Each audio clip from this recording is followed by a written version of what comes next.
Welcome everybody back to the Rodcast. It's been a long time coming. You're with your guy A-Rod, of course, special co-host Mr. Richie Rich, and we got two special guests. I'm gonna let them introduce themselves. Yeah, what's up, guys? I'm Emery Cuzzy. We have a podcast, me and Cameron Selby here for game time discussions. So we're here to talk about, we mostly talk about football on our podcast, but today we're here to talk about all kinds of fun stuff. So I'm excited. All kinds of sports fans.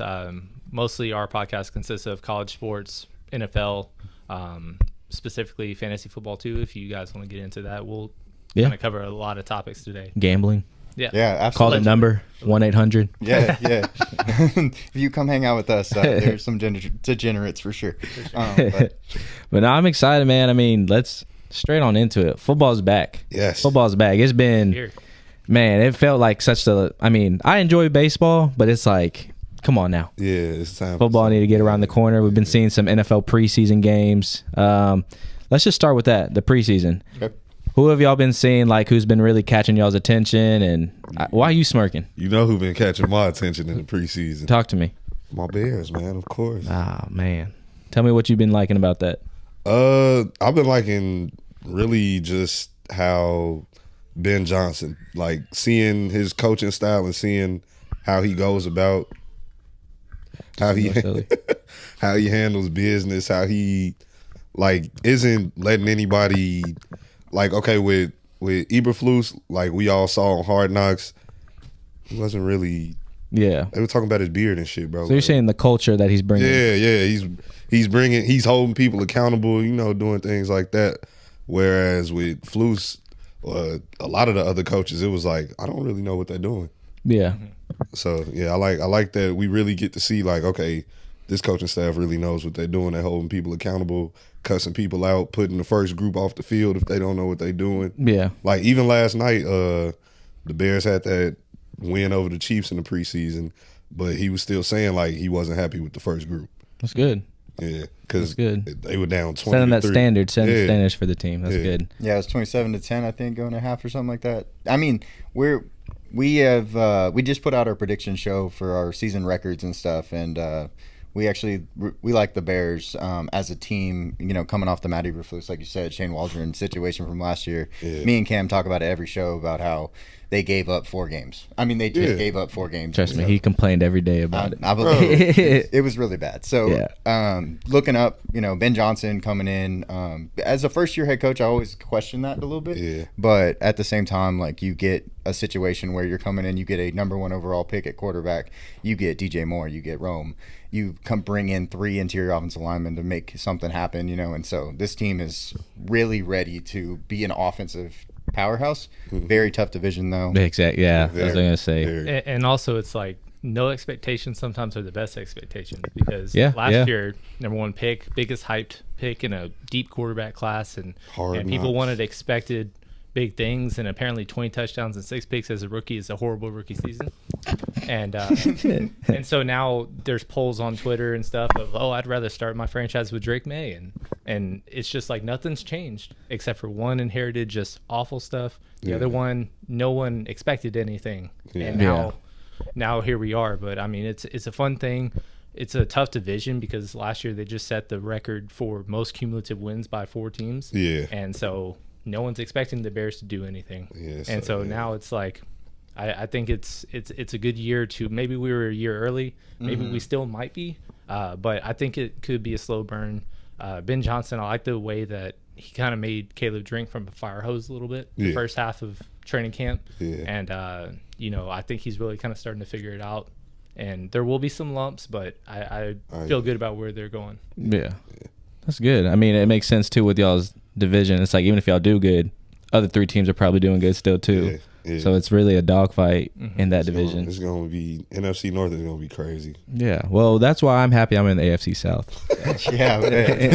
I mean, my favorite team is the Raiders. We're in the AFC West, and we just get, same way. Hey, Houston plays the Raiders this season. Yeah. I'm going to find you a loss in that game, I guess. It's the end of the season. That's when you want to rest. Are they playing in Houston? Oh, they playing. Yeah, in Houston. Y'all should go to the game. That's what I'm saying. I'm season ticket holder. Houston, come on. But I'm excited for that because I've heard Raider fans are crazy. You got 49er fans coming to Houston this season, so I'm I'm just excited to see that type of, because last season I got to see the Bills, Texans.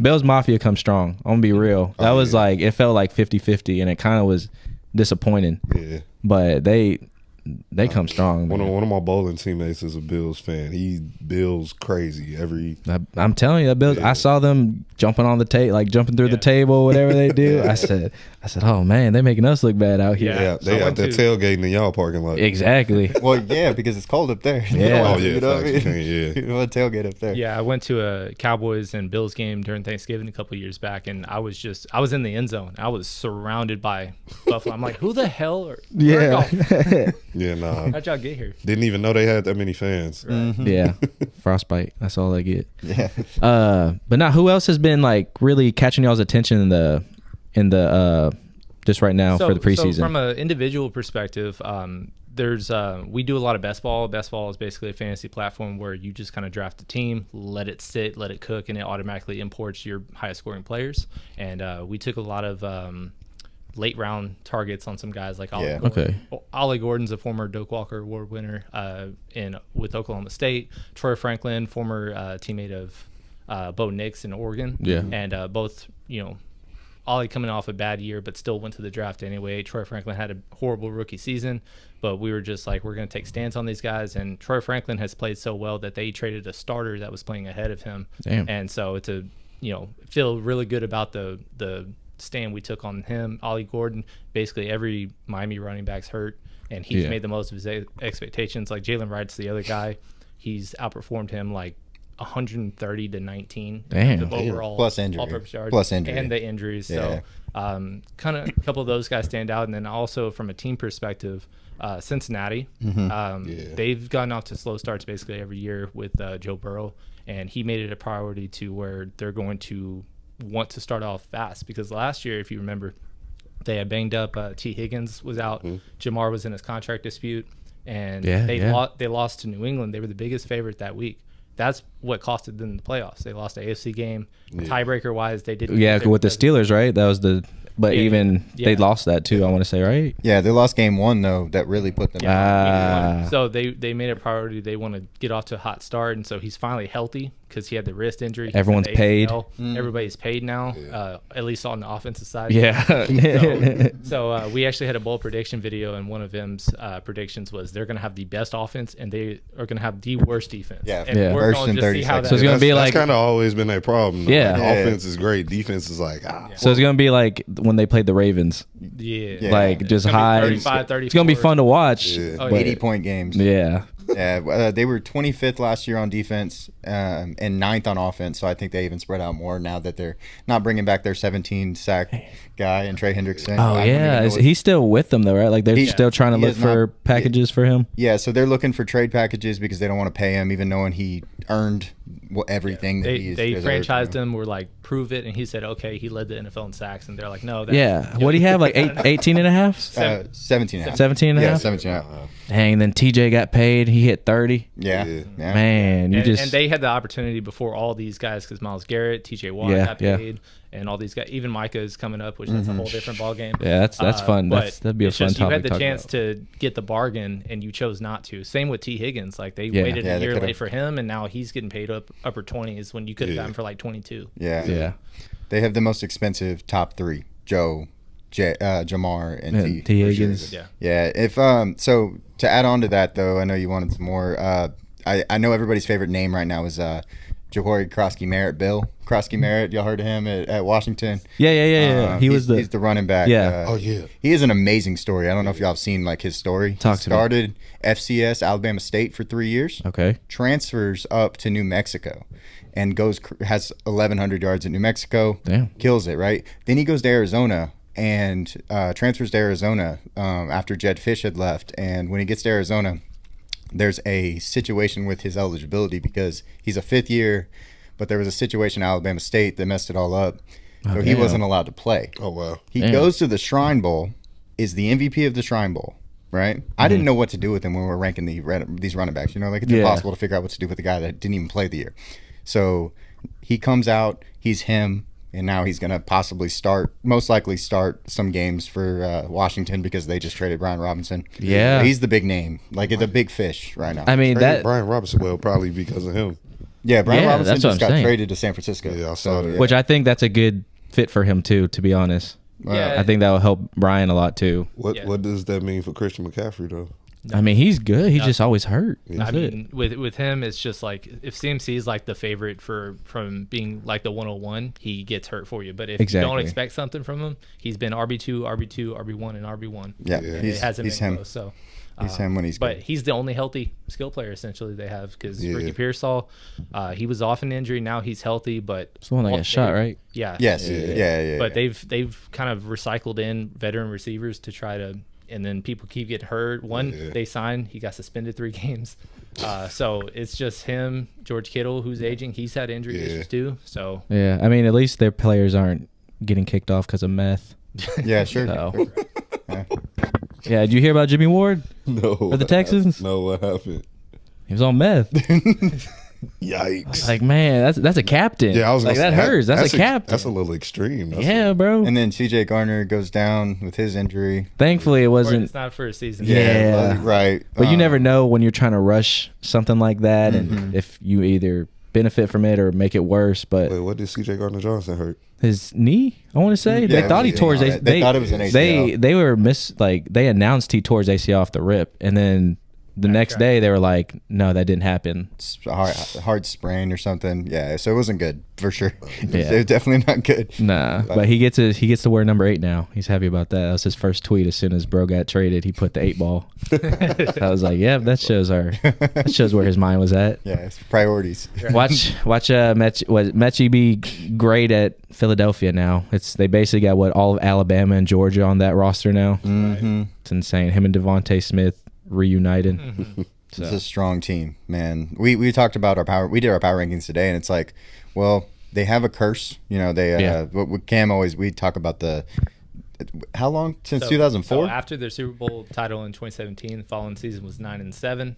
Then they went to the Super Bowl, lost a couple years back. Then they had that 10-0 start, and then lost 6 of 7, got blown out by Tampa, and then obviously they win. And so it's like on paper they have it all. Yeah, but it's just the vibes and just. Yeah. What's the NFC East division though record where they always switch? It's never the same. It's never the same division winner. It's like 20 years. Since 2004, there has not been a team that has gone back-to-back division champ in the NFC East. So it has alternated since 2004, and it was Philly that was the last team to do that. That's crazy. And now Washington's making noise. Yeah. Who knows? Russell Wilson. Maybe he can shock the world with the Giants. Well, you never know. I mean, even Dart. Great defense. Yeah. Like Houston was a top 3 pick, had one of the worst records. And instantly won the AFC South. Shout out a Chicago man. And then, and then Washington and Davis Mills. Last year was the team that was second overall pick. Immediately final 2 team in the NFC. There's always teams. It's a parity driven league, so people come out of nowhere, and it's not always just like who sucks. Like they're all guys that are. It could all turn around just like that. Exactly. Yeah, so. They're all getting paid, right? You know, they're all good at football, right? Exactly. Yeah. They're there for a reason. Yeah. Exactly. I know the Browns have been catching a lot of people's attention for the wrong reasons. Yeah. They are drafting 2 of everything. Yeah. It's a whole. They're really situation. they need to figure out their draft scouts. Like they need to do a little bit better, obviously, because they've had 2 years in a row. Michael Hall last year, who he was in I can't remember exactly what he did, but he missed multiple games for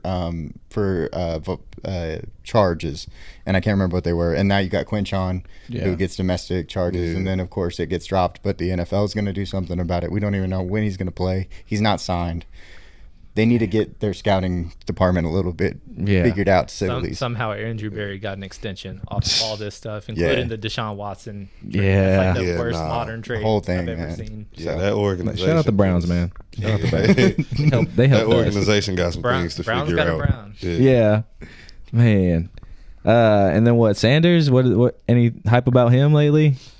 Nah, that's all I feel when you see. He's 4th on the depth chart. So, I personally. Like Kenny Pickett will probably not be on the team. Let's just be like that would be my first thoughts, because he's the one that's not a rookie, not getting paid the 5th round, 3rd round contract. Yeah. So I'd expect him to not be there. But Dylan Gabriel is the number 2. Yeah. Joe makes sense though. Joe. Flacco. Oh, Flacco. Yeah. He makes sense.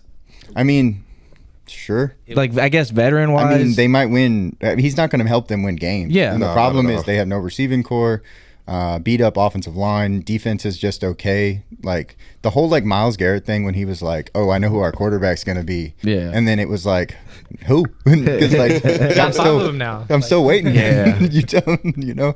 So I don't know, man. It's a tough place to play right now. Yeah. I want to say you brought it up earlier. Can we get into this Micah Parsons drama? What are y'all's thoughts on it?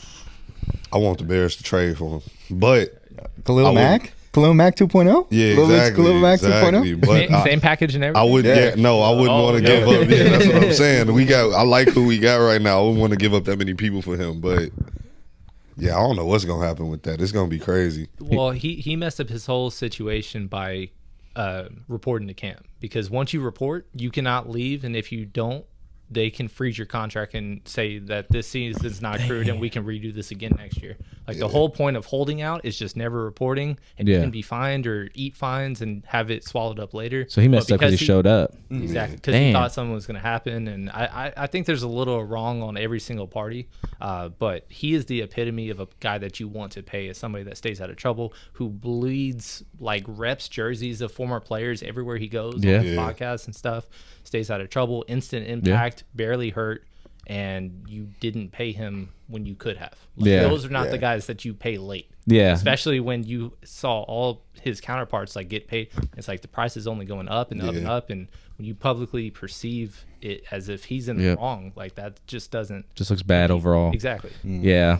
And I will say too, I don't know, I don't know if it was, don't quote me on it, I don't know if Jerry said, hey, we got him 3 years regardless, or something like that. So Jerry says everything. Jerry says all kinds of crazy stuff. But speaking of Jerry, did y'all see the documentary? Yeah. No, I ain't seen it That's yet. exactly what I was going to bring up. Like the funny part of, before I even started watching a second of it, is the title. It's The Gambler. The ice cream truck. Sorry, that's Ice Cream Man. Support local. But the title of the documentary is not the 90s Cowboys. It's not America's Team. It's The Gambler and his Cowboys. Yeah. That's kind of live. It's his Cowboys. Yeah. And so it's cool. He's a fantastic A+ owner, one of the best owners ever. Yeah. But F- GM. Yeah. He doesn't separate the two, because he made this from nothing to everything. Yeah. And he thinks like it's kind of like an ego thing of like, hey, you make and create $1 billion business. The less yes men that you have, like you're just gonna have more and more pushback and be like, hey, you weren't here when we were at the bottom and brought this up. It shows up though, like with who he hires and stuff. Like Brian Schottenheimer should not be a head coach. Like, let's just be honest. Like, he shouldn't be a head coach. Like, it ended up he was just gonna let Jerry tell him what to do. Yeah. So he's like, okay. My big thing is I'm a Raiders fan. And so we actually had a similar situation. I told Cam this every once in a while, but we had Al Davis and his whole situation. And as he got older, he started making these crazy decisions and doing things. And we missed in the draft 10 years, 12 years in a row.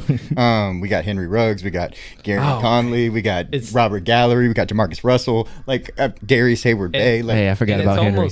It's almost Henry Ruggs, Thanks, guys. We didn't pick CD. You know what I mean? Or Justin Jefferson, T. Higgins. Oh wait, no, that was a different draft. My bad. Jerry Jeudy was the other one. Yeah, like, man. But I mean, it's almost worse in a regard of just, like, if you aren't expecting anything, but Dallas has actually drafted the most All-Pros in the NFL since 2010. Yeah. And you still haven't done anything with it. And obviously, you're always a 8-8 or better team. They haven't had a losing record without a major quarterback injury since 2004.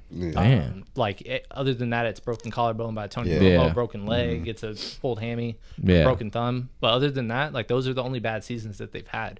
But the perception just gets thicker and thicker. Yeah. And I mean, when you have the pressure of doing that and you still are not making the moves to do so, it's like you're going to have people that are just kind of start having that uproar. And the Micah stuff doesn't help anything. Yeah. I personally enjoy it as a Texans fan. You know, on the other side, you enjoy it. You know? Me too. Like, you know, it is what it is. Yeah. Living in Texas, we have to, find some good stuff against the Cowboys. You know? Exactly. Exactly. Well, like I'm a Cowboys fan, but I'm like a very realist. Like I see the bigger picture. There you go. You're not saying this is our year every year, right? The thing is, if you're a Cowboys fan and you're rooting for a good year this year, you're not thinking it through. Yeah. Because a good year means this coaching staff is staying. That means that good players are going to continue getting paid great money. Yeah. But if this year is just a wash, it's a throwaway. It's like people get humbled. It's a 6-11, but people stay healthy. If I'm not mistaken, Flus is on that coaching staff, isn't he? Yeah. Oh, the DC now. No. Mm-hmm. Oh, well, actually, he's a good defensive coordinator. Yeah. Some people are better as coordinators, but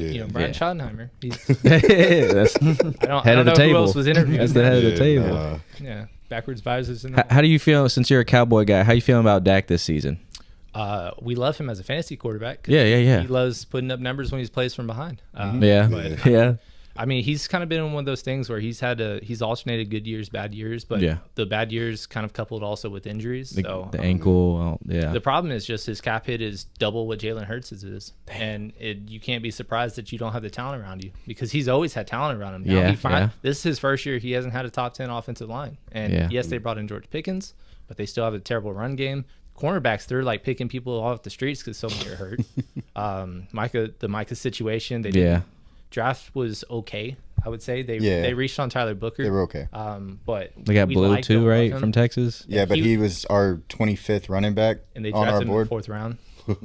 They got a 4th round draft before Khamzat guy, all these other guys that were better. I was shocked we got Khamzat guy. I like Khamzat guy a lot. It was a factor of the fact it was because the draft was so deep with running backs that people were just like, we'll wait to get one. The Bears didn't get Travion Henderson in the 2nd round. They were like, hey, screw it, we'll just wait till the 7th round to pick up a guy that's good at football, and Khamzat guy was that. I mean, Brashard Smith was another guy, SMU guy, 7th rounder. He was one of our top 10 running backs, and he fell all the way to the 7th round. He was number 12, or 12. Yeah, he was number 12. But now he's kind of doing some things. He's like the Jarrett McKinnon role. For Kansas City for KC is what he might be expected to do this year, which will be fun. Yeah. Would you be excited if Milton ended up having to take over? No. Everyone just likes it just because you see an athletic, fast quarterback, but it's like, what's that gonna do? Like controlling the game wise, I guess. Justin Fields. Not even that. Yeah. Honestly, it's more like, so I think with Joe Milton, he has the big arm. He's exciting. He's very good against twos in preseason and stuff. But I think if you throw him into the fire, it's a mental game problem. Yeah. There's a lot because he was one of the oldest prospects in his class. He was one of the older guys in the class, and so he never figured it out. When he was at Tennessee. So now it's like, well, you were 23. Already your mental, it had to really come up. He kind of reminds me of Anthony Richardson in that way. Yeah. I see that. But Anthony Richardson obviously had he actually had more accuracy. Anthony Richardson had 55% completion rate his senior year at Florida. Yeah. You know what I mean? So there was a lot of issues prior. Now Daniel Jones is starting, and it has to do with the fact that there's just accuracy problems. Yeah. And he gets hurt too easily because he doesn't protect himself and things like that have to get better. Man, I remember last season I got to see him get chewed out by Colts fans when he tapped himself out. Oh yeah, that was it. That was a big play that was a big possession for them in general. That was crazy. Yeah, pulling yourself out of the game as a quarterback is wild. And it wasn't even a long run; it was a 7-yard gain. Yeah. He just said. Yeah. He said he was tired. Yeah, and even if that's the thing, hey, my hammy. Yeah, no, I'm faking an injury. Say something else. Yeah. You don't say that out loud. You should just lay down for a second so they could just, Yeah. Oh, they hit me. They knocked the wind exactly. out of But he said, nope, come here. No, yeah. I mean, that whole thing, the mental capacity of being a quarterback, all of that goes into it. The intangibles like Dak, the reason I like him isn't because he's got the big arm or anything. It's just he's A+ at the podium. He's an A+ teammate, and he's a big leader. And if Anthony's just going to be a guy and then also not come through from a talent perspective, exactly, it's just what do you bring to the table? So there's a lot of pushback of moving on from him too early, and it's he's missing layups left and right. And if he's missing those layups and he's not being the leader behind the scenes that you don't see, then what is he doing? Exactly. He was getting the Cam Newton comparisons. You get basically you're going to draft the 2026 quarterback. Yeah, is what is going to happen. They're not going to bring back Daniel Jones. Well, they might. I mean, as a veteran option, but they are drafting a quarterback. Say, Lenore Sellers, Sam Levitt, Fernando Mendoza, Arch, if they're that bad and Arch actually comes out, Cade Klubnik, Drew Allard. Like, there's so many good quarterbacks in this next class. Like, you don't have to stay with this because you're probably a top 10 pick. Yeah. That's what's up. Well, shoot. Well, let's get on to NFL. Just who do y'all see doing good this year? Who do y'all see who's kind of overrated? Just your underrated, overrated, I guess. I can go first. Starting off, my overrated is a pretty probably standard one. San Francisco 49ers are overrated talent-wise. Like, they just are. They have the 32nd strength of schedule, though, so they're going to look a lot better in season. They are projected to win the division for them. So that even knowing they don't deserve that at all, I mean, like we said, they have a lot of injuries on offense. Well, they might start 3 defensive linemen that are rookies this year. That's how bad their defensive line has been run starters through. In the secondary as well. Yeah, so they lost Travarius Ward to Indy. They lost Fuanga to Denver. Hufanga, sorry. Yes, sorry. And who the linebacker? They also lost the linebacker. Why am I blanking? Dang it. The other one, not Fred Warner. That's always been there. He's Dre Greenlaw. Thank you, Dre Greenlaw. The one that tore his Achilles running onto the field in the Super Bowl. Yeah, that was sad. I remember that. Yeah, he was jumping up. You remember that? He was hyped, about to run, and then took off. Yeah. So all of they are just really short on defense and on offense. Yeah. I mean, you got Trent Williams, who's 38 now. Yeah. Like, there's a lot of issues. They already have an injury to one of their guards that is taking over for Aaron Banks. Like, it's just there's a lot of issues, but they also have the easiest schedule. So on paper, they're gonna you're gonna see it and be like, oh, they're projected to win 11 games. It's like, well, they're probably overrated. They'll probably be the easiest first round game for everybody, or they won't make it because Arizona steps up, Seattle steps up, and the Rams are them. Yeah. Yeah, my candidate for possible regression is going to be Washington, just because I feel like they're like last year they came out of nowhere, no expectations whatsoever, and everything following making the playoffs was a huge win. Yeah. Now because they were one of the final 4 teams, you got a target. You're a contender. Yeah. And they've actually kind of their roster, they did a lot of 1-year deals for veteran deals to kind of overhaul. They had the biggest overhaul of any kind of roster last offseason, and that's why we liked them so much. But they lost half those guys, and then they kind of they're doing either the retread or overpaying stuff. So Laremy Tunsil, overtraded for him. Thank you. Debo Samuel coming off his career rush year. Yeah. And then now it's like trading away Brian Robinson. He's an okay back, but just you got a 6th round for him, conditional 6th rounder. The Terry McLaurin thing, even if he does get signed or extended, we're 2 weeks away. Less than 2 weeks. And then also 30. And then after that, De'Ami Brown's gone. So who is it? Zach Ertz, who's 35. Is Ja'Cory Cross great story, but is that Austin Eckler, who's 32 or 31? And on top of that, having a bottom 5 defensive line and bottom 5 secondary. That's like those kinds of things. Like, there's a whole lot of just. I feel like you overachieved, and now your expectations kind of higher than what your talent level really indicates. And a lot of their guys were free agents last year that they 1-year rentals on, and so that was a big thing for them, was like getting, being the 2nd overall pick, bringing in Dan Quinn and Cliff Kingsbury. Now they're like, hey, we're going to pay a bunch of guys for a year so that we can get, something going. Well, it really went, obviously, and they got all the way to the NFC title game. Crazy. But yeah, so it seems like a easy step back type of year for sure. Damn. What about underrated? Who's y'all's underrated guys? Well, you're not gonna like my first answer, but I think Jacksonville's a sneaky team. Damn it! Kind of. It's kind of similar to what we talked about Chicago having no expectations, but also being the easiest by far division by far. And so it is, no matter what, going to be in all likelihood a 1 playoff team. And Houston's taking a step back. The other teams are down here and making improvements, but it is the most wide open division to me. And the last time Trevor Lawrence and company was healthy, he was 7-3, on pace to possibly be fighting for the 1 seed. And then all these injuries go down and they finish the season soft. And then last year it was just a wash year, but it's a completely new coaching staff, different people in there. And honestly, they're starting to, there's a lot of buzz and humming for how they've been performing so far this preseason and in camp. So they've been tearing and shredding people up in joint practices. So Like, if you're telling me all it takes is to be a 9-win team to possibly win this division, and they're like 450 to make the playoffs, like, that's a pretty solid bet to me. Yeah. Well, I'm hoping Swarm City stomps that shit, because I want to see that. Y'all's problem is the O-line. Yeah. You're being a Houston fan, like, your O-line is just it might be the worst O-line in football. Like, literally. I think it is truly like, we haven't seen it happen yet, but like, no way they're not bottom 3. Yeah. So. But that defense. No, for sure. That defense swarming. But I made this point today. We did our power ranking video earlier for the upcoming. Check that out. I'll post a link. Please, I appreciate it. But so it's coming out on Monday. But we talked about Houston, and think about this for me. Okay. Last year, we said you had good defense already. So the same defense, right? Even. Yeah. But your starting wide receivers were Nico Collins, Stephon Diggs, Tank Dell. Yep. And then all three got hurt. Well, sure, but then you didn't have the situation with Joe Mixon. Joe Mixon is also hurt this year.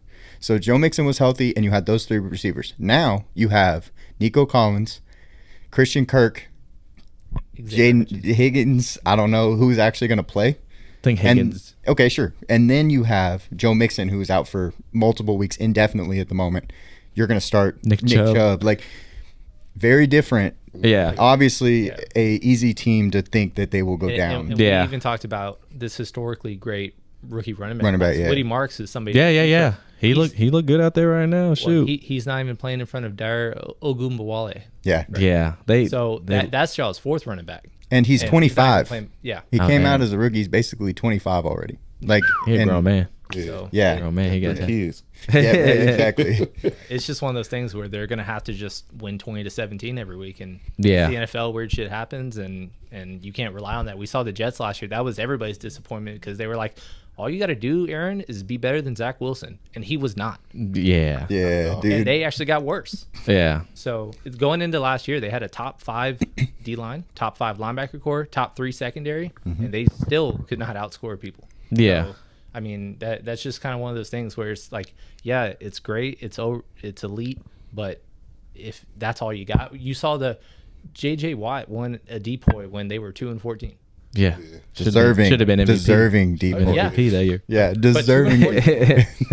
So, but I don't know. Like, y'all said that, but I'm always excited. Obviously, that's the fan in you. You saw, like, me personally, that first year, CJ Stroud's rookie year, they had probably the strength schedule was probably one of the worst. And that's why I was like, okay, I'm not going to get too hyped, because this next season, I think they were like top 10 in strength schedule.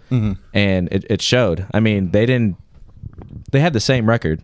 It's kind of like they hit a wall. Like, yeah, you're the same record, but it doesn't feel like exactly. It felt like that was first year, and the first year should have been like how second year was. Right. Get ready, Washington. Right? Yeah, exactly. That's what I'm hoping. What I mean? Honestly, that's what I'm hoping. But like I said, I felt like they got a new OC. Bobby's gone. Just the vibes there. I don't know. Okay. You try to tell yourself stuff like that, because Diggs got hurt against the Colts, Tank, the Kansas City injury. Nico got hurt against the Colts too.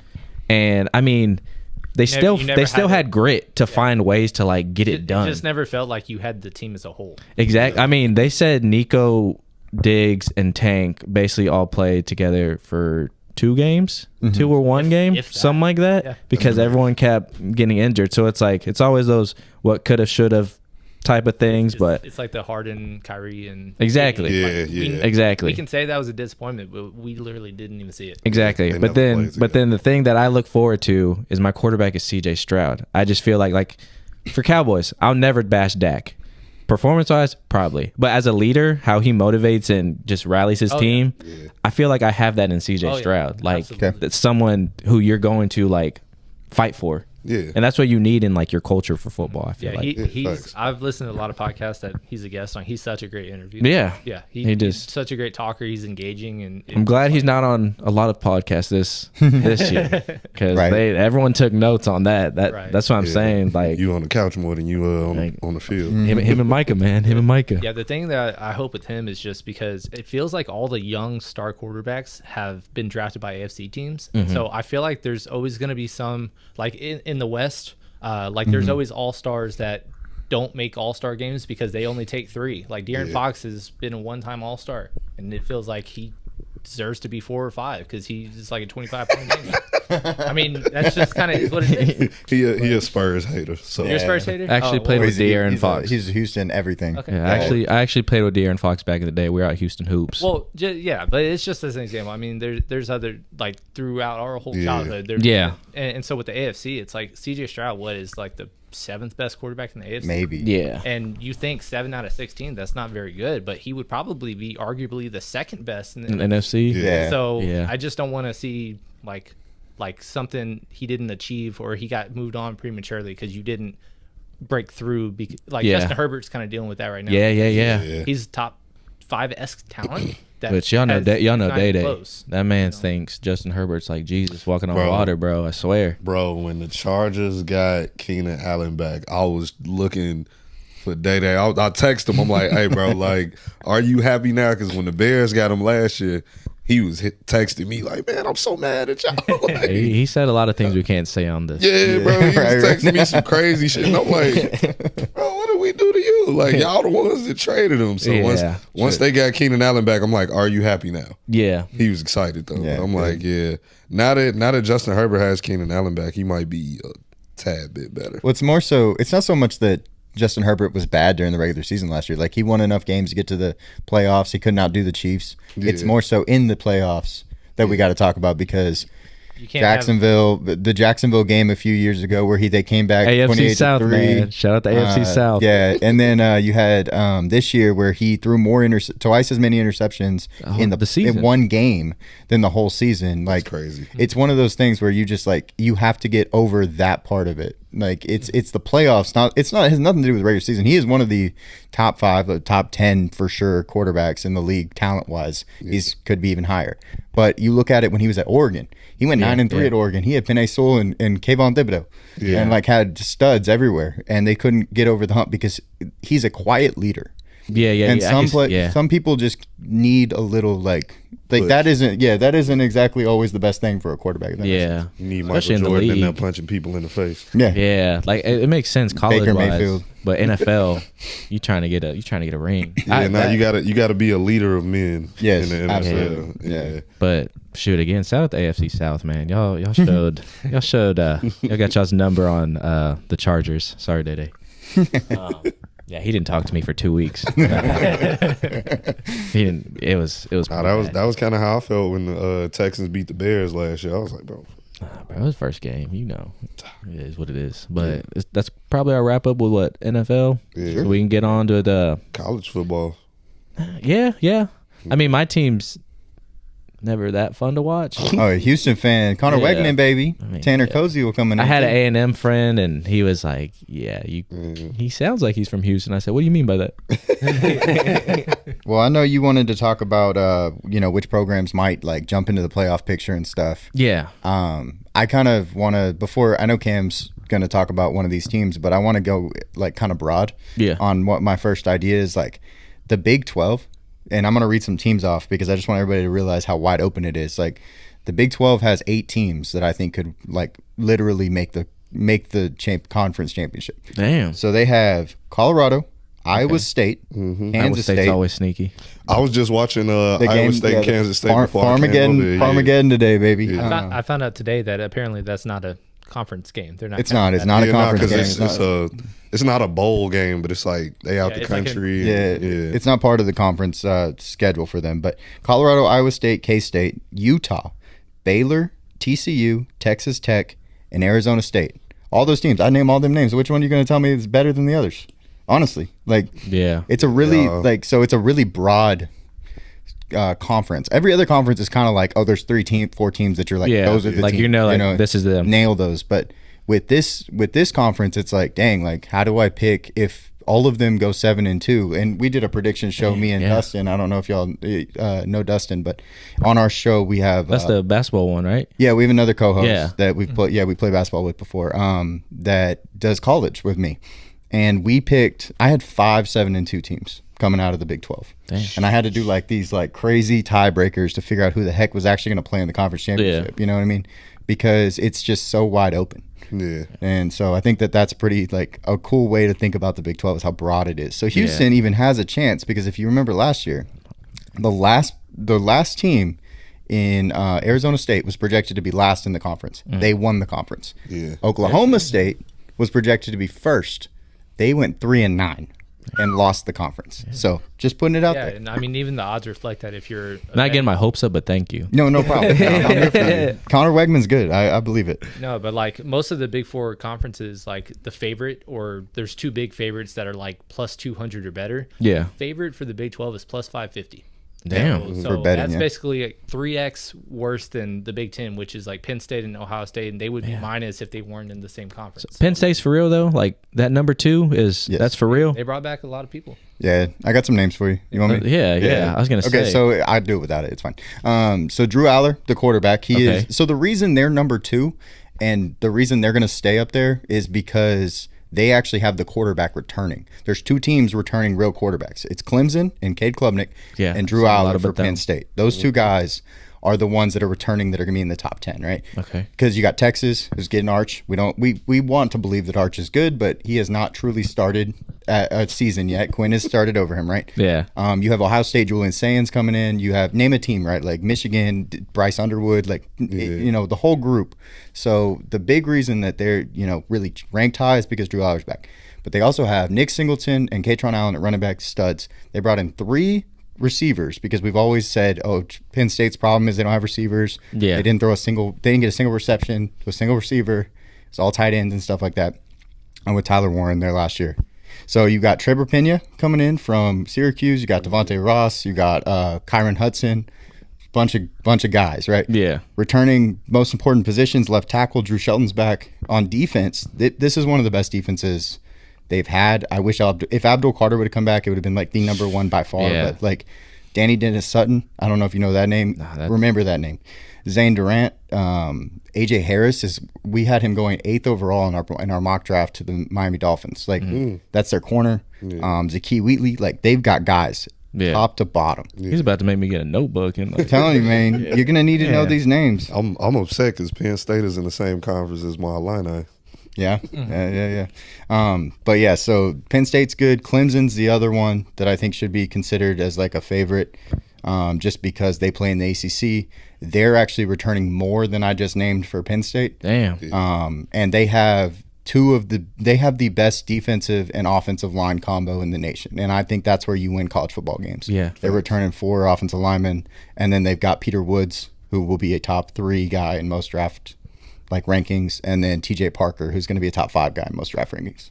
Yeah. So I think another dynamic that's interesting to consider is that they changed the rules because last year was the first 12-team playoff. Right. The Big Four, you got the automatic bye and stuff like that. And the first round matchups, you know, they were trying to put in these, you know, like underdog teams, Cinderella teams to get there, and there was a lot of blowouts, and so the pushback of like certain teams, like I think Bama missing, and just pushing those teams out to give shots to these smaller schools, and it not panning out for them. On top of that, like you're not guaranteed a bye. Now it's just the top 4 are going to get the bye, and then you're just guaranteed a spot if you're, you know, the Big 4 plus champ.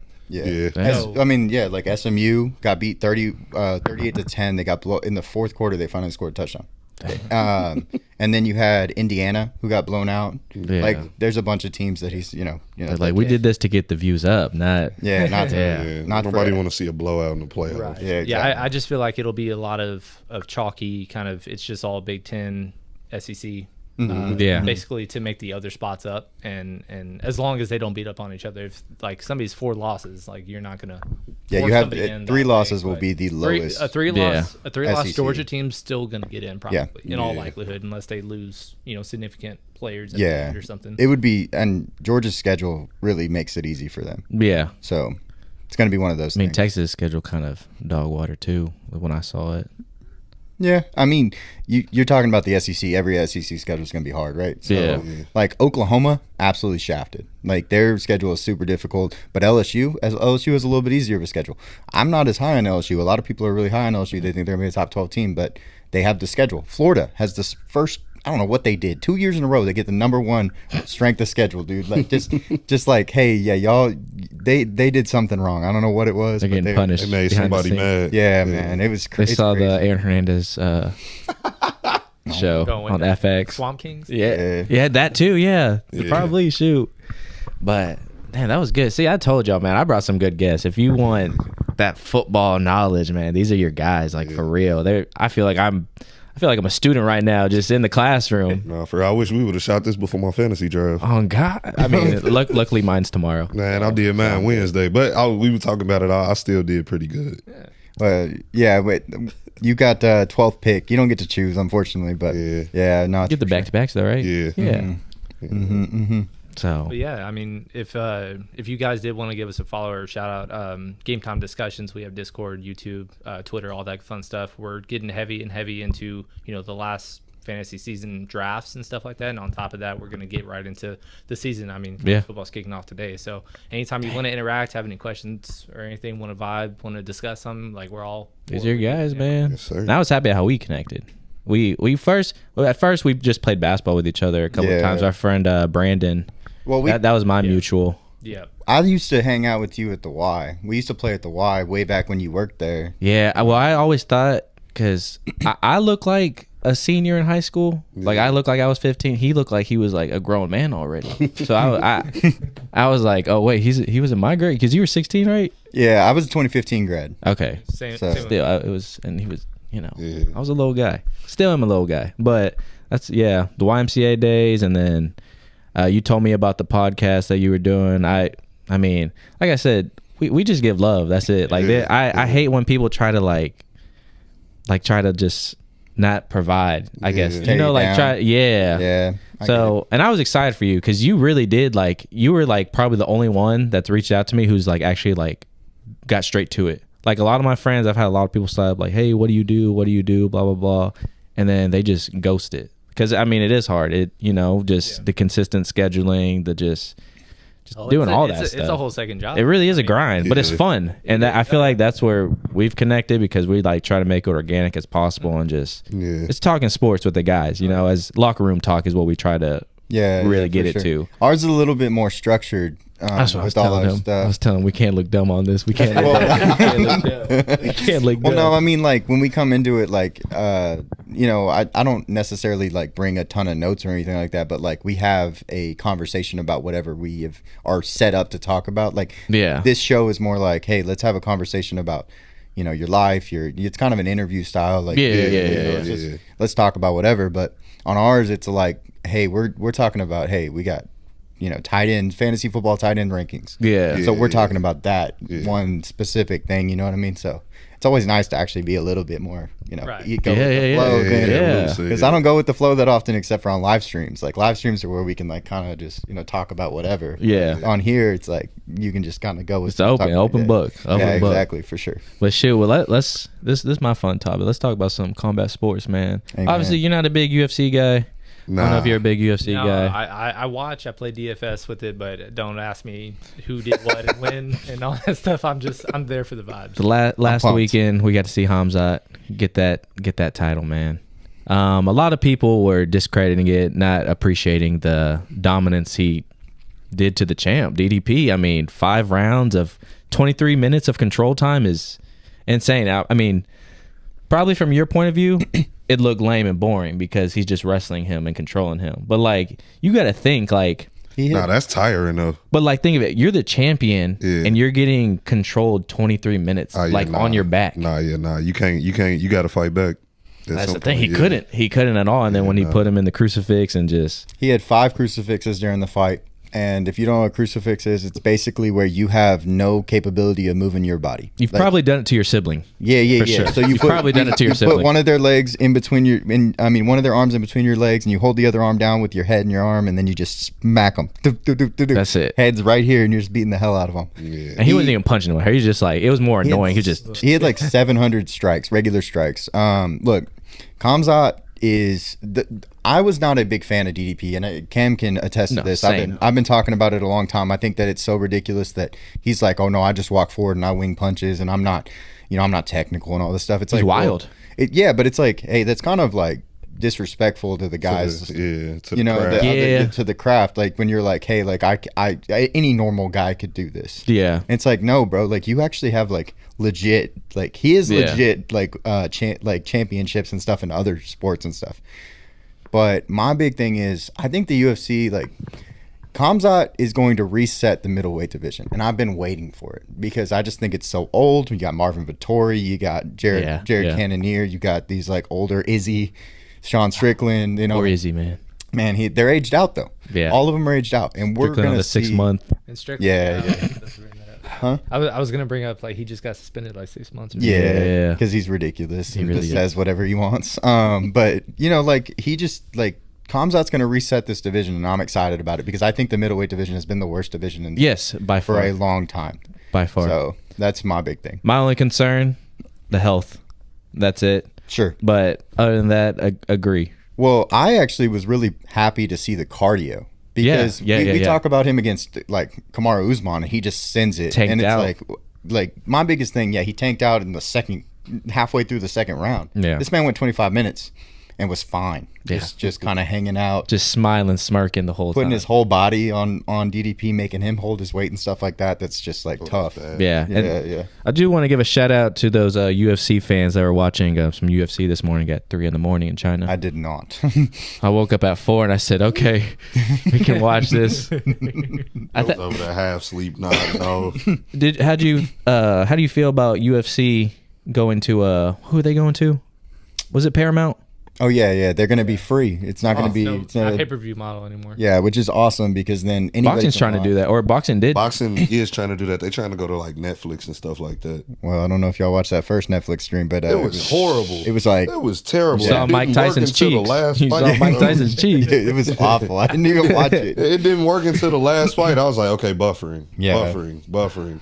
That last fight, buffering. Okay, now it's working. Like, yeah, it was crazy. But I'm excited for that. That was the first of its kind, though, right? Yeah. They probably didn't think get it together for the NFL games. Though. Yeah, because they probably didn't think it was going to be popping like that. Yeah. Like they really had it. Like, and it was a Friday. I'm not I don't watch it that much anymore, but grew up watching WWE, and they went. This is my guy. They went to Netflix on Netflix so now. I think that was a big stepping point because they started off with that, and they dabbled a little bit into. Next thing you know, they're going to be playing NBA games on Netflix. Nah, I mean they're going to Prime and all that. I'm just like they honestly are making it very hard to watch sports. Exactly. I've got like 10 subscriptions. Yeah, like everything's becoming like a country club basically. Yeah. Like you gotta.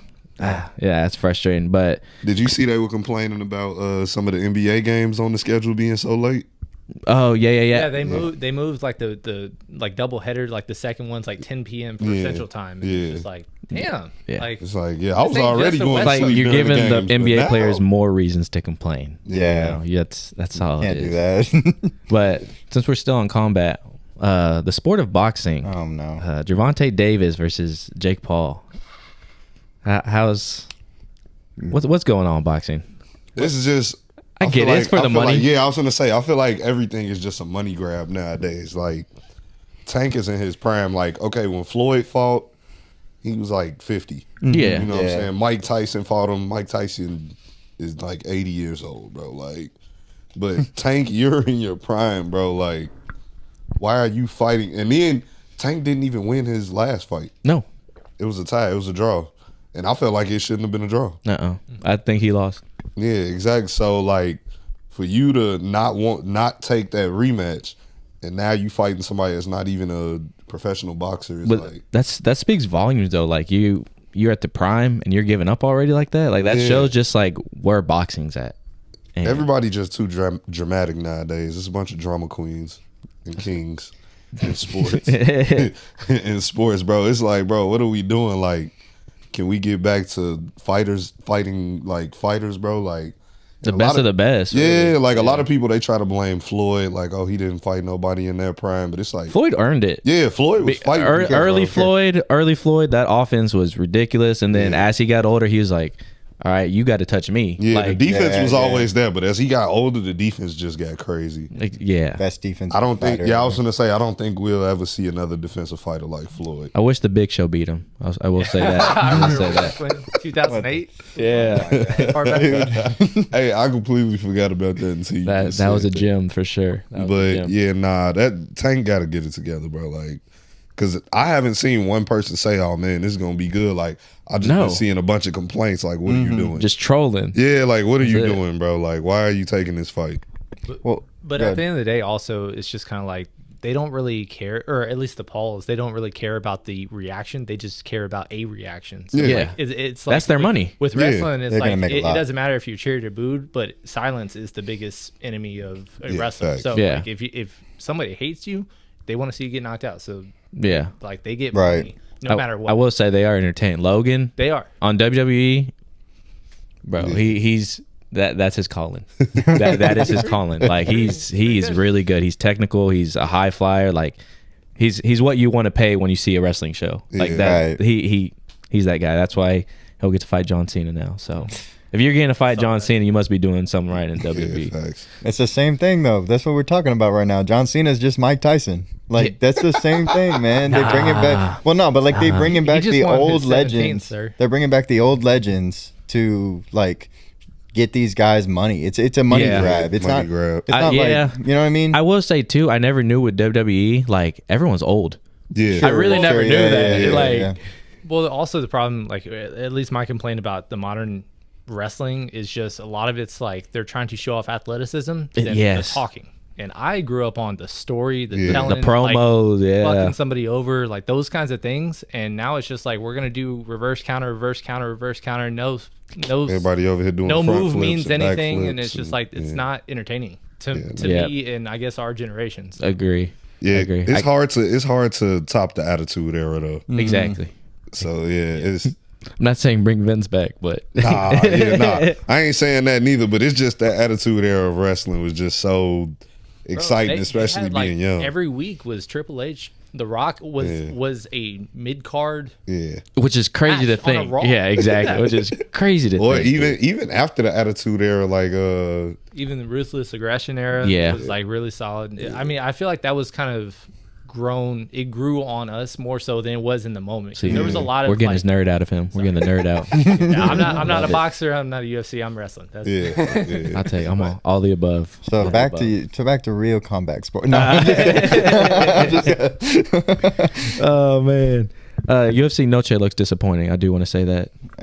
Well, unfortunately, I don't get to go. Well, unfortunately, that sounds terrible. Don't put that. Actually, cut that out. No, we'll cut that out. Actually, we talked about going, and then I found out my wife's due date is September 20th. So there's nothing to do in September, basically. Yeah. So I will not be able to go to UFC Noche. We were talking about going and stuff. I'm really excited about the main event, Gene Silva versus Diego Lopez. But other than that, you're correct. It's wish it was that year. I do wish it was that year versus Lopez, but sure. I mean, but there's at the same time, like this is one of those things where Gene Silva has earned a fight with a guy that of this caliber, and should probably beat him at the end of the day, and then get his opportunity with the title fight. I mean, I was actually going to say this: UFC is in a complete era of dominance. Like, I was going to read some names off for so if you're just talking about some of these like dominant winners, right? You have Pantoja in the flyweight division, right? Yeah. He's got 4 title defenses. Okay, since he got there, 4 different fighters, all cakewalks. You know what I mean? Yeah, just absolutely. Except Moreno, that went to 5. Well, yeah, but it was the ex-champion, rematch. Bantamweight is Merab. He just absolutely just killing people. Just too. A tank. The machine. He is the machine. You got lightweight. It's Ilya and Islam, whoever you want to decide, because right now Islam, if Ilya was still, he would be winning. He would be over Volk still, obviously. Definitely. So him moving up to lightweight and that whole thing, I mean, he's slept 3 guys: Volk, Max, and Charles. Like, freaking crazy. I mean, Grim Reaper list, like literally just checking them all off. Animal. I mean, he even subbed Bryce Mitchell, who is a like long time wrestler. So I mean, and then you have Islam, welterweight / lightweight. He will win double the welterweight. Champ. He will take. He will win over JDM. Like that's not a question to me. And then you got. I forgot he won it. Yeah, that was gross, man. Yeah. And then middleweight, you got Khamzat, who we just talked about, and then heavyweight. I think we have the best heavyweight champion since Ngannou. But Ngannou left. I mean, John Jones was scared to fight Tom Aspinall, in my opinion. Yeah. I think that fight should have happened. Of course, John Jones kept dodging it and stuff like that. Yeah. So I think Tom Aspinall is like legit because he's so athletic for his size. He doesn't just doesn't just strike. He wrestles. He grapples. He does everything. That might be the most complete heavyweight we've seen. And John Jones doesn't count as a heavyweight. He's a light heavyweight. Like, yeah. I mean? This was most complete heavyweight we might have ever seen. Yeah. At this point in the career of UFC. So. Yeah, and it's funny. It's kind of like a reverse because John Jones, I mean, his hype. He was the young 21-year-old. Yeah. Beating all like the older guys, and now you got Tom Aspinall. Same thing. Now he's doing it. Yeah. And John Jones is being. Don't get me wrong. I want to see John Jones fight, but if I'm him, I'm thinking the same thing. My resume's good. Why would I? Yeah. What am I gonna do? Like, I'm out. I'm getting paid. It's like Floyd Mayweather not wanting to take on some of those upper echelon fights. Yeah. You know what I mean? I already been there, done that. I got 50. Exactly. Like, I'm good. Exactly. I got 50. Like John Jones, I got 27. I don't need no more. I'm 27-0, and my loss comes at a DQ for 12 to 6 elbows. Like, but I will say, Cyril Gane has the chance to do the funniest thing ever if he beats Tom Aspinall. Man, John Jones come back just to choke him out again in the first 10 seconds of that fight. That was bad. Now I want to fight. Yeah. I'll take him on. He's easy. That was easy the first time. I'm coming back, but that was solid combat sports. Your favorite topic, man? What you mean? What do you like playing? Basketball. There you go. There's some NBA. NBA is right around the corner. Season schedule finally released. November 7th, you will see your boy supporting his Rockets when they play at Frostbank against the Spurs. Oh, yeah. So, I mean. You should go with Dez. Huh? You should go with Dez. Dez need to make up his mind what team he supports. I remember when they got Cooper, he was like, "Oh, I'm a Mavs fan," and so I don't want to hear. But I mean, that's fun again with the NBA. It just feels like old times. The Mavs, the Rockets, and the Spurs are all threats again. Yep. Yeah. Like it feels like early 2000s to the 10s basketball again. So I'm excited to see it. I got KD on my team. A big target. Obviously, he's old. Did you buy a jersey yet? Hold on now. Hold on. We're getting there. We're building up because it's hard. Because I've been trying to get my girl to be a Rockets fan, and you got about it was happening. It was happening. And we get KD. That's her least favorite player in the NBA. So I was like, damn, I'm not making Why is he her least favorite player? I just think she's a hater. Like I really don't. She didn't give me. I got a good reason. She didn't give me She didn't give me no valid reason. She just said like I don't like him. Like I don't know if his demeanor or probably like the ball spot. Come on, man. Is she a UT fan? Was she? UTSA. Oh, that's why. That might be why. I mean, I mean, he went to UT. I mean, that could be, a knock. Yeah, I don't know, but I'm excited for the Rockets. More eyes on us. They're still young. I hated the thing. What you mean? Who's young? Okay, yeah, everybody but Kevin Durant. Okay. Yeah. I was about to the whole group. I was about to put you on the grill room. I get you. But they get to play the Thunder opening night. It's very evil of the NBA to do that to Kevin Durant. Have the Thunder reveal their banner in front of you of the team you got to start with in your career, but couldn't do that's it. what you like. That's the storyline. I really want him to go out there and get 50 on them just for that. I do too if he don't get hurt the next game. That's it. I mean, KD going for 50 is a smooth 50 though. It ain't even gonna be. I'm just trying to tell people I think this is like the easiest situation for him. Like not as easy as Golden State, but like he literally just has to play help side defense. The Rockets, their main thing, their identity is defense. Yeah. I think it's going to be very different though when the playoffs come because he is the only scorer. Exactly, because that was their problem, the half court offense. Jalen Green, obviously, his performance is the reason that he probably was the expendable one in the playoffs. But I mean. That hurt. The thing is, you at this point in his career, KD's career, you got to bake in 20 games missed, And then that could be the difference between the 2 seed and the 7 seed. Oh, I see. Yeah. I mean, last year it was like a game and a half separated like the 4 through the 9. Yeah. So that's a. So it's not like everyone. That didn't include the Trailblazers who were coming up, the Spurs who will be there, and you know who was I mean the Pelicans. I know they're bad. The Mavericks were there on the bubble. You had injuries everywhere. And they were injured. Bubble. Yeah. So it's wide open. It really is. Now the East. You're talking about wide open. That East. Yeah, facts. Because that's anyone. I don't know if the Celtics are going to be as good this year. Brown, I mean, yeah, it's a meniscus. He'll probably be back. But Tatum with the Achilles. Tatum out the whole season. Only man to come back from them Achilles is Durant, really. Yeah. To play efficient still after the Achilles. Yeah. But at least he has the youth on his side. I was going to say age for sure. That does help. And also, I was shocked by the amount of players that they let go. Yeah, they let go 4 bigs, and so now it's like Peyton Pritchard's a starter, and like you have to go for 20 now. Which him, and that's if I was a Celtics fan, I'd be happy with that. That kid balls. Yeah, no, he can hoop. Plays hard. Certain man. guys are great in their roles, but then when when you got wide receiver 4s as wide receiver 2s, like all of a sudden I hate your guts. Yeah, like, you can be 6 man of the year, but Wicks. Yeah.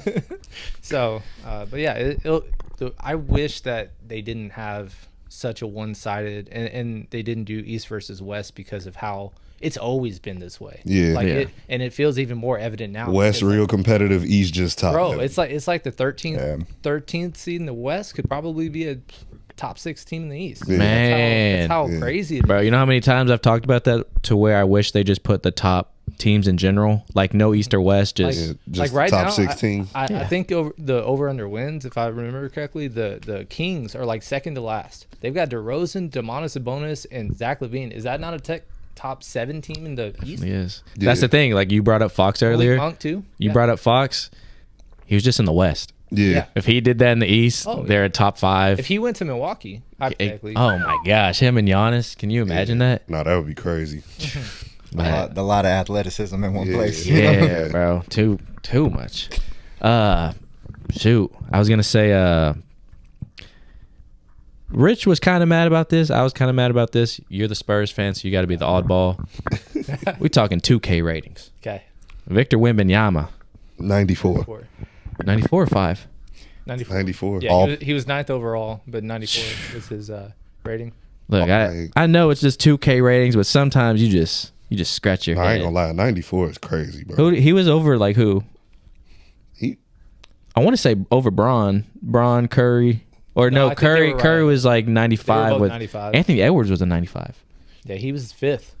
He was 5th overall. I mean, I guess I get it. I don't.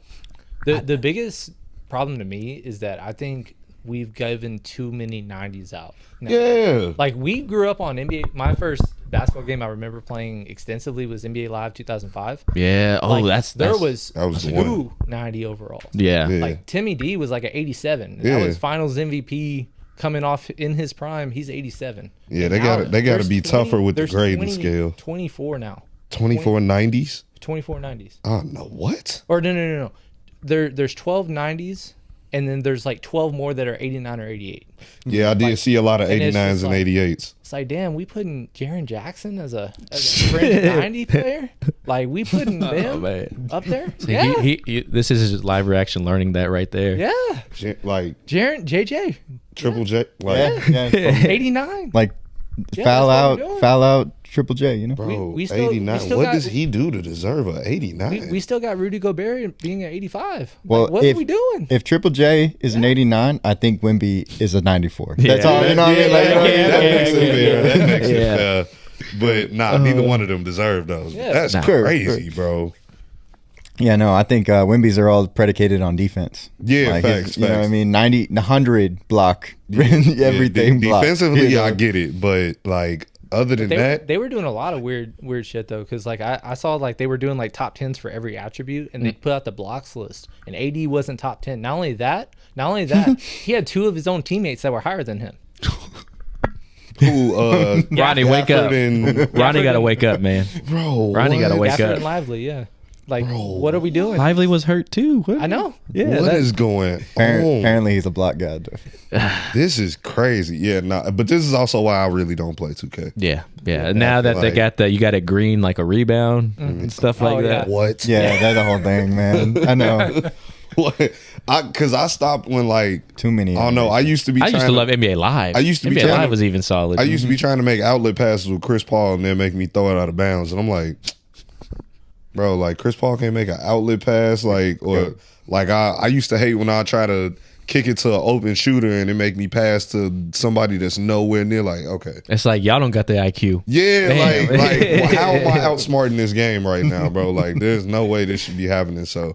Yeah, I gave up on 2K a while ago, but these rankings are getting out of control, bro. Out of control, for sure. I don't just think it's 2K, though. Like, Madden's been awful. I was going to say, how's that like? FIFA's not even a thing anymore, you know? What is it now? EAFC or whatever? Yeah. You didn't like that? No, I couldn't. I was yelling at that TV. Oh, man. Yeah, I was getting beat, but I can beat me a couple times, but like... With Austin FC show. Yeah, no, bro. The whole thing. Because, like, in the old days, they actually played defense, like for you. You know, you didn't have to like literally change your player every second to move them. Yeah. And now it's like you can't run a 3-back, you can't run a 5-back because like they'll just run. Yeah, no, they'll just run past you. You just send it, and I'm like, what is happening? I got something that would help y'all. Super Mario Soccer. Hey, amen. Right? Yeah, that's one of them. Need to bring back the old fighting games, Tekken. Oh yeah, Tekken Tag. Nah, Tag was the one I liked. Yeah, that was one of my favorite was Tekken Tag. Need to bring back the old because the sports games are just getting bad. Like, I mean, they're just so repetitive. Yeah, like, it's really like now they like I said, the rebounds. That's I feel like nowadays they focus more on making it look like you're watching a real game. The aesthetics are better, but bro, I don't care. Can I pass with Chris Paul, bro? Give me Street, bro. Give me Street 2 back in the day, man. That's what I want. Dr. J cover. One of them ones for sure. Yeah, them games, the games back in the day. Yeah, it's like we went from how we start up and then go down. Yeah, like the quality of the gameplay was much better. Now they just care about look at that facial recognition. Yeah. You can put your face in the game now. Like, I don't care, but you can't catch the ball. Yeah. Your tattoos are showing. That's yeah. You get to wear those sleeves and stuff. Yeah, we got Jordans though. Pick whatever pick whatever shoe you want, bro. Yeah, cool. Like, come on, man. Man, I will say this is probably the last topic. Paige. What about the D Rose? Oh yeah, my bad. D Rose, man. Dang, now I feel bad. This is gonna hurt Rich, man. D Rose up there right there. Yeah. Derrick Rose gets his jersey retired January what? I know January you got this mark. Yeah, January 24th, 2026. Yeah. And it is labeled as the highest. I want to go so bad, but those ticket prices are insane. But if I can, I will. They're saying the most expensive. Yeah, the most expensive Bulls game ever. At least they playing a team. Well, I don't know how the Celtics are going to be this year because I had to look because I'm like, bro, if y'all charging this much and they playing the Trailblazers. Yeah, what if they lose? If they lose the game, man? Oh, they probably will. Like, I would have picked someone at least halfway down. Bulls versus the Hornets. Yeah. Oh, man. At least it's interesting. But how are you feeling as a Chirac native, man? Like, how are you feeling with Derrick Rose getting his jersey retired? I love it. I'm so happy. I almost cried. Even when they first told him he was getting his jersey retired, I was watching it when they during his retirement stuff last season when they were telling him like, yeah, you made it all about you, and next year when we retire your jersey, it's gonna be all about you. And he started crying. I was like, shit, hold on, somebody cutting onions over there. But yeah, I'm happy. I'm super excited. Shout out Pooh. Yeah, shout out Pooh, the GOAT from the city. No one from the city is better than Yeah, it's just, man. Well, how do you feel about the haters? Fuck them. They don't understand because like it's like to be the hometown hero. Yeah, like the hometown. Yeah. They don't get the whole story. They just looking at it as, oh, he got hurt. Okay, that one MVP and blah blah blah. They ain't really win nothing, but y'all don't understand. Like born and raised in the city, get drafted to the city, youngest MVP ever. Like. He literally put the city on his back. Without D Rose on those teams back in the day, what would they have done? Shout out another rigged draft for sure. No, facts. I don't know how they got the number 1 pick that year, but we haven't got the 10th best odds. Yeah, we haven't gotten it since then, so I guess we've been paying for it. But yeah, it's a beautiful thing to see though. At least they treating him right in his retirement, because I was still kind of hurt about the trade and all that. And I would have wanted him to retire a Bull. But I really thought y'all were going to do that. Even if it's a 10-day contract. You feel me? Just let him retire a Bull, but it's all good. They treating him right in his retirement. That's all we can ask for. Nah, but he'll sign one like 10 days before, like, you know what I mean, in January, so that he can retire on the day and it drop all at the same time. Scotty retired a Bull. Yeah. He left, went to Portland and Houston, and he came back. Yeah. I thought that was gonna work. Those things that you don't remember. Yeah. Scotty in a Portland jersey is just nasty. They're all red. They're all red and black. He was there when they had the navy blue and white pinstripes. Yeah. Oh, okay, I will say too, with Derrick Rose, he probably has the biggest flex. He got both his baby mamas able to take pictures. For the family pictures. Who the GOAT, bro? That's what I'm saying, man. Like you can't find that. You can't find that. Can't find a better person, man. So shout out Pooh, man. Shout out Pooh getting your jersey retired. But that. Again, sorry about that. Nah, you all good. What about John Wall retiring? Who? John. I'm kidding. Come on, man. Shout out that Rockets legend. Man, I remember he left us, and then we got him back just to wave him. Yeah. We were like, yeah, come back. Yeah. All right, you out. I did him now wrong. You can leave. But it's crazy. I'm glad you said that, because so now every number 1 draft pick besides LeBron and Kyrie are left. Everyone else during those years have retired. Damn. And it makes you think, like, Kyrie was what, 2011, right? Yeah. And Bron was 03. Yep. Yeah. But think of that gap. Yeah. Damn. They fallen, bro. I think Paul George the only person left from his draft class, that 2010 draft class now. Damn, he about to join us in a couple weeks, man. Yeah, he gonna thank God. Talent, I can't wait for him. Talent in the NBA rotates so quickly. You know what I mean? Like, people just come and go. I feel like you randomly get like a good season out of one guy, and then the next year he's like an average player, then ends up getting cut a couple overseas. Bones Highland, did you see he just signed overseas? What? Yeah, Bones is overseas. I liked him, man. I did too. He's an athlete. He overseas now. I remember they did that to what was the guy from the Knicks? Lonzo Trier. Oh my, yeah. He had a run in New York, and then you just didn't get nothing about him. I want to say he might have been. I know he went to Arizona and all that. Yeah, but it's just NBA. It's so you got your moment and you gotta either Linsanity runs. Yeah, Lin. That's exactly Linsanity runs. Sure, yeah. You may have your moment, and then it's like next thing you know, it's like who? Yeah. Like I also feel like the NBA nowadays is more like it's quicker to move off vets. Yeah. And like it's weird how you see like the John Walls like out of the league at 29. Yeah. And Boogie Cousins. Bro, I was just about to say, you just read my head. Yeah. Or like if you remember Jabari Parker a couple years back. Yeah. He was Giannis. Does he remember? He was Giannis before Giannis. And all of a sudden, even though, injuries derail, well, like D Rose derailed his career. His injury happened. He played 12 more years. Like Jabari's out of the league and he's 26. Where's Jabari playing? China? Is he in China right now? He's overseas. He was in Spain. He's in Spain? He went viral for a video. Yeah, he was in the Euro League. Yeah, him and Kendrick Nunn. I think they both over there. Oh, Kendrick Nunn in Miami. Oh my gosh, he was runner-up rookie of the year behind. And you know who ruined him? Who? LeBron. Yeah. That's what it goes, man. But K Nunn did get MVP of the Euro League last year. But it's like that, bro. Them Euro Leagues look live when they got the fire shooting up the crowd. Man, what's crazy? K Nunn and Jabari won 4 state titles together in high school. See, it's crazy. It just shows the level you got to beat on to compete with Bron too, or just be Bron's teammate. Like you mess up, you out. And also the NBA changed so drastically. Like it went from you don't have to shoot to now everybody got to be able to shoot on the floor. Yeah, you can't. You have to stretch. Everybody's got to be able to stretch now for sure. And like they were saying, like the smaller guards are kind of dwindling out. Like Yeah, length is starting to win. Like you don't see like 6'2", 6'3" guards anymore. 6'5". Well, that's like the Spurs. The Spurs are, you got Wemby, of course, with his length, but then you look at Castle. Like Castle's what, 6'6"? Like, and he's got tree trunks. I mean, his arms he's got tree branches for sure. So. Yeah. I have a fun story about all this. Like, so I'm not a Bron fan. I'm not a Bron fan at all. So neither are we. Great. Hey, there we go. Yeah. So I was like, and I used to be a Lakers fan. My dad's from San Jose, so not that close, but when all that. But I decided that I was like, I'm not going to be a Lakers fan anymore. I can't do it. With like the whole Kobe thing, and then like the Bron. I was like, I can't do this. Like we can't replace with this.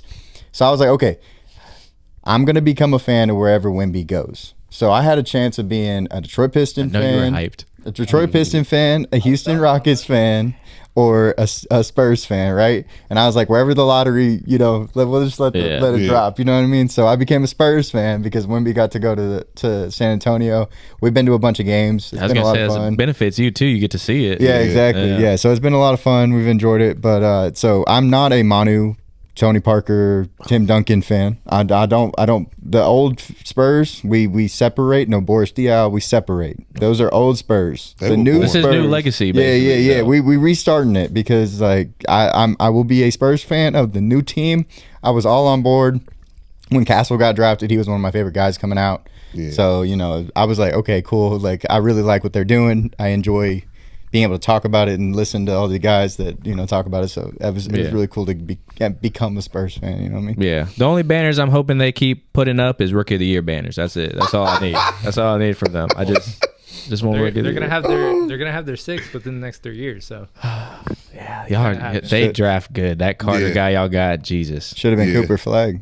Oh my gosh! I'm thankful to God that didn't happen. Talk about rigged, man. You know what I mean? Like, nah, I ain't gonna lie. If they would have got, I don't even know cities would have been burned if Cooper went to the Spurs for sure. Number 1 overall pick. Because they traded. Yeah, because they traded Luka. They sold their soul. Yeah, they sold it. Yeah, and that's how they got the number 1 overall pick because it's rigged. Nico Harrison was looking like I told y'all. Yeah, and he was like, "Hey, I got you. I knew what I was doing the whole time. I wasn't worried at all." Mark Cuban's probably like, "Thank God." Yeah, thank God. Mark Cuban he's sold. He's partial. He sold majority of it. He sold. Because them casino people, they're coming. Yeah. Texas is about to be. I mean, I ain't gonna lie. These guys are gonna get y'all. They put a casino. Get y'all right, hopefully. They put a casino in Texas. I might move, bro. Call the number 1-800 gambler. Yeah.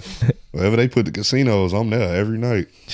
What's your game of choice? The casino. Yeah. What's up? Well, my mom, she's big in casinos, but she just go to the slots and stuff. Okay. I've been wanting to get more into casinos. Like I hear stories about like baccarat and stuff like that. Yeah, it's close to the odds. I got some of my bowling teammates when we went to the national tournament in Baton Rouge. We went to the casino out there. They were playing poker and stuff. So I was sitting over there watching them like, okay, let me take some notes real quick. We'll play basically anything. Yeah, we play all the time, but we actually went to Vegas one time together, and we entered a poker tournament, and we both made the final table. I played. Didn't last long enough. Multiple. We got there. Still. I think I played 4 poker tournaments in Vegas. We play a lot with friends, of course, but. When we played in Vegas, I mean, we've done pretty good getting to the final table, making our money back and stuff like that. Hang with these guys. Yeah, this might be consistent. I'll be real with you. This might be consistent. I'm not. Y'all ain't the only ones that need to call 1-800. Hey, it's an investment. Absolutely. Yeah. It's only what you can pay, only take what you can, you know what I mean? But yeah, we play blackjack, we play baccarat, play roulette for fun because roulette's terrible odds. Craps, whatever you want to play, man. Yeah. Pow Gow, you want to have fun? Play Pow Gow for like, I don't know, 8 hours and lose no money. And now you can apparently play Uno. Yeah, Uno, War. You want to play some War? No, you don't. We don't. Yeah. Uno, nah. We lose friends over Uno, I was going to say, fight will start in that casino. Yeah, right. Families are separated. Yeah, man. For sure. Rest in peace. Like, golly. Bro, imagine getting reversed by a dealer. Yeah. Bro, my God. Gifted by a dealer, bro, plus like, 4. Like, oh. Yeah, nah, that Uno, I promise I'll flip that table over, bro. Like, I ain't sitting next to him, that's for sure. like, nah, I ain't. I'm looking. Oh, man, hold on. Let me see what you got over here before I sit down. Yeah, I played War once. That was fun. We played that in Louisiana when I went to New Orleans, and then we went recently to not Baton Rouge, the other one, Lake Charles. We went to Lake Charles. Yeah. So Golden Nugget in LaBerge, and we had a good time, man. We had a great time. So yeah. Bro, they got casinos or blackjack tables within a sports bar, so they got 65.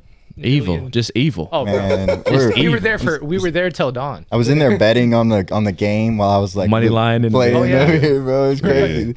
Yeah, we definitely gotta make a chat with them on some money lines at least. Yeah, you just get in our Discord. I don't know. You could probably link it for us. In the I'll link all of it. Yeah. But yeah, get in our Discord. We actually we bet on the Kansas State Iowa State game today. I think all 3 of them hit. If I believe so, yeah. So I haven't been watching, but yeah, I think all 3 of them hit today. So we're starting to get into the money. Cam plays some NASCAR tonight. I played some NFL for later on when we get to week 1. So yeah, we're just NASCAR. We make some good money on NASCAR. We basically just need a baseball, and we're pretty much we don't have baseball and. Soccer. Yeah, I don't play. Yeah, I mean, I love soccer. I just can't bet soccer because it's so hard. You who's gonna score the goal? I don't know. It's hard. They might not score any. Families. I'm sorry, but like Cam said, this is an investment. Yeah. So it's time to get right this year. Yeah. So come hang out with us, my friends. There we go. But nah, I mean, we'll probably close that then. Yeah. Again, shout your stuff out. So the people can follow y'all for sure. It's at it's GTD is our so it's at it's _ GTD on Twitter. It's Game Time Discussions on Instagram. Mm-hmm. We have a Facebook group also, and then we do Discord. If you go watch our videos on our YouTube, because YouTube is the main place we'll do everything. You got all the videos. Live streams, everything. Yeah, go in there. Every video and even in our profile, we'll have all of our stuff. So you just go in there. Our link tree's in there. You just click on it. You can go to everything. We need to look more professional. Open it up. Yeah. That's legit stuff right there. But I mean, we're right into it. Like, we're less than 14 days away from kickoff for NFL. And today, basically every week we're going to be doing college football recap, showdowns, and main slates for every Sunday and stuff like that. And we heavily research and get into it. It's been very profitable for us in the past. So that's good. We're excited for it. I'm excited for y'all. I just like how y'all been going. I mean, y'all just been consistent, and you just see how, I mean, y'all got eyes looking at y'all. So it's slowly but surely going. Salute to y'all. Salute to y'all. Done it for a year and a half now. We started in February last year. Day after Super Bowl. Yeah, because we were like, okay, if we're going to do it, start fresh, talk about the draft. Because I love doing the draft. I break down all the players. We have full draft boards, top 100s, every position. And then, so then we go, we do live drafts and stuff like that, mock drafts. And then we watch the draft live as a draft party. Yeah. So we're live. We're hanging out. We're eating wings and drinking beer, hanging out with people, whoever wants to come hang out. And then Cam does a lot of the fantasy football, and I host that while he hosts my stuff for draft. Dustin hosts for some of the other stuff, and then Cam does all the fantasy football. We get into the season. Dustin is a college football guy. He is, honestly, I'm really surprised how on top of it he is, because he never played sports. Yeah. He just loves football. He went to A&M, the Colts. Oh, he did college basketball for y'all too, right? The March Madness. You watch that, yeah. So he does great for college football. He gets all that stuff figured out, and being part of the Colt at A&M, they really love their stuff. So we have all kinds of stuff going on, man. There we go. Well, again, I appreciate you guys pulling up on me. I'm glad we finally got this cooking. I will say, if we could do this consistent, y'all schedule, y'all just let me know, because this was great. Yeah. I know you're about to be into fatherhood. Congrats again on that. That's the scary. That's the problem with my schedule. Yeah, I don't even know. We can live stream from the delivery room. Right. We have a situation, but no. My wife has been really great and lenient with all this. So like she helps me out with everything, and that's been super helpful because like if you don't have that support, exactly, it's really hard to get this kind of stuff going. And then, of course, trying to figure out my life here in a little while, like in the next month, like, it's gonna be great. It's the best thing. For sure, it's the best thing. So I'm excited for you. So, but Rich, it's good seeing you too, man. Always. It's been a minute. Yeah, it's been a while. It's been a minute. Yeah. So, again, thank you guys for joining us on the Rodcast today, man. Give my guys a follow. I'll have everything linked into this description. Shout out Richie Rich. Shout out Chicago for, saluting Pooh. But let's go. Again, guys, thank you again for joining us. See you guys next week. Yes, sir. Bye, y'all. So you got to hit the applause. Got to hit the applause.